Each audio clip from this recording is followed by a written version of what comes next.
আমার জীবনে প্রথমবার এরকম একটা নেমন্তন্ন আমি অ্যাটেন্ড করতে গেছি। সত্যি কথা বলতে আমার ধারণা ছিল না এই অনুষ্ঠানে কী খাওয়ায় বা কী হয়? আমার ফার্স্ট টাইম। এনারা ছিল বিহারি, মানে যারা ছট পুজো করে, হয়তো ছট পুজো অনেকেই করে আমি ঠিক জানি না। তো যাই হোক, ১ম এ খেতে বসে পড়লাম, দিয়ে দিল প্লেট, গ্লাস জল, তার সাথে দিয়ে দিল কচুরি আর চানা। আমি ভেবেছিলাম হয়তো এদের অনুষ্ঠানে মাছ, মাংস বা নরমালি যেমন বাঙালি খাবার বাঙালিদের হয়। তো তারপর দিয়ে দিল স্যালাড আর ভেজিটেবিল চপ। তারপরেই দিয়ে দিল ফ্রাইড রাইস। ফ্রাইড রাইসের সাথে দিয়ে দিল আলুর দম।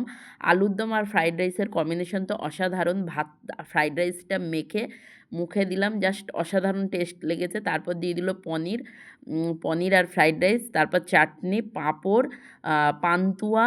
আর বন্ধুরা, পান্তুয়াটা এত মিষ্টি ছিল, এত মিষ্টি ছিল আমি পুরোটা খেতেই পারিনি। আর দিয়ে দিয়েছিল দই।